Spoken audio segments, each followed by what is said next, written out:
مجھے فکر ہی نہیں ہے کہ مجھے یہ کتاب صحیح طریقے سے پڑھنا آنا چاہیے. پڑھتے بھی تو مجبور طریقے سے پنجابی میں قرآن پڑھتے ہو. میں نے پہلے بھی ایک دن آپ کے سامنے یہ کہا تھا کہ اسی یہ کتاب کی تاثیر ہے کہ پتہ نہیں پڑھنے والا پڑھ کیا رہا ہے، لیکن تلاوت کرنے جانا جب تلاوت کرتا ہے تو انسان کے وجود کے بال کھڑے ہو جاتے ہیں. یہ اللہ کی کتاب کی ایک تاثیر ہے. اور اگر کبھی کبھی حرم میں یہ ڈائریکٹ جب لائیو وہ دکھاتے ہیں تراویح ہو رہی ہوتی ہے، تو ہم جیسے جن کو پتہ نہیں وہ کیا پڑھ رہے ہیں وہ ان کے تو آنسو نہیں بہتے، لیکن جو اس کتاب کو سمجھ رہے ہوتے ہیں پیچھے امام کے کھڑے ہوتے ہیں تو ان کے آنسو بہ رہے ہوتے ہیں، ان کی کیفیت کچھ اور ہوتی ہے. اس لیے میرے بھائیوں اور دوستوں، ہم نے پہلے دن کے سبق میں یہ بات پڑھی تھی کہ ذالک الکتاب لا ریب فیہ، یہ وہ کتاب ہے، کائنات کی واحد کتاب ہے کہ جس کے اندر کوئی شک والی بات نہیں. اس کتاب پر جو بھی عمل کرے گا اللہ دنیا کی کامیابیاں بھی دے گا، آخرت کی کامیابیاں بھی دے گا، اور لوگوں کوئی شک والی بات نہیں. ہمارا ایمان ہے کہ یہ اللہ کی کتاب ہے، یہ محمد الرسول اللہ صلی اللہ علیہ وسلم پر نازل ہوئی ہے، جبرائیل امین کے ذریعے آئی ہے. یہ اسی طرح موجود ہے جس طرح اللہ نے اپنے پیغمبر امام الانبیاء محمد الرسول اللہ صلی اللہ علیہ وسلم کو دی. ذالک الکتاب لا ریب فیہ، کوئی اتنی گارنٹی شدہ اس دنیا کے اندر کتاب نہیں ہے جتنی گارنٹی شدہ کتاب یہ اللہ نے کی ہے.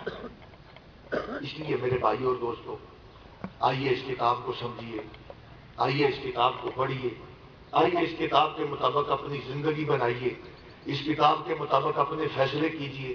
یہ جتنے دنیا کے رونے ہیں اللہ سارے رونے ختم کر دے گا، پریشانیاں ختم کر دے گا، گھروں میں برکتیں دے گا. یہ جو ہر وقت کی پریشانیاں اور ٹینشنیں اور شوگر اور بلڈ پریشر اور فلانا اور یہ سب کچھ کیوں ہے؟ آج آپ نے اپنے خالق اور مالک کو چھوڑ دیا ہے، اور جو خالق اور مالک کو چھوڑ دیتا ہے اللہ پھر اس کو اس کے حال پر چھوڑ دیتا ہے. میں نہیں کہتا، یہ اللہ کا قرآن کہتا ہے وَلَا تَكُونُوا كَالَّذِينَ نَسُوا اللَّهَ فَأَنسَاهُمْ أَنفُسَهُمْ، اور ان لوگوں کی طرح نہ ہو جاؤ جنہوں نے اپنے اللہ کو بلا دیا. جو اپنے اللہ کو بلا دیتے ہیں اللہ ان کو ان کے نفسوں میں گم کر دیا کرتا ہے. وہ پنجابی میں کہتے ہیں نا، وہ فلانے بندے کو اپنی پہ گئی. جو اپنے خالق اور مالک کو جو اتنے احسانات کرتا ہے، اتنی نعمتوں سے نوازتا ہے، اتنی کرم نوازیاں کرتا ہے، سب کچھ عطا کر رہا ہے، پھر بھی اس کو اپنی زندگی سے نکال دیتا ہے، تو کہاں ملے گی تجھے سکون اور چین کی زندگی؟ نہیں ملے گا اطمینان قلب.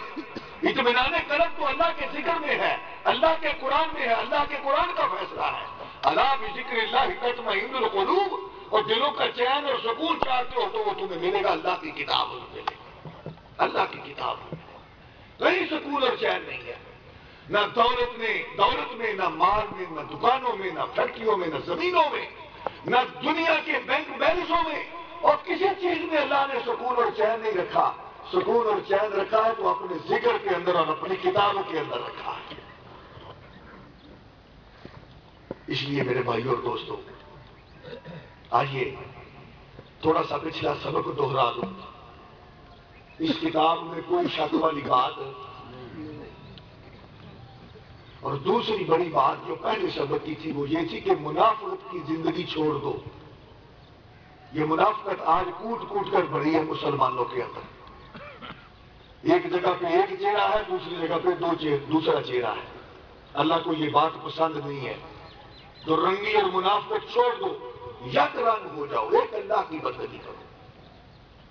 اور اللہ کی کتاب یہ کہتی ہے وَمِنَ النَّاسِ مَن يَقُولُ آمَنَّا بِاللَّهِ وَبِالْيَوْمِ الْآخِرِ وَمَا هُمْ بِمُؤْمِنِينَ. بے شک کہتے ہو اللہ پر ایمان لائے، یوم آخرت پر ایمان لائے، مومن نہیں ہو.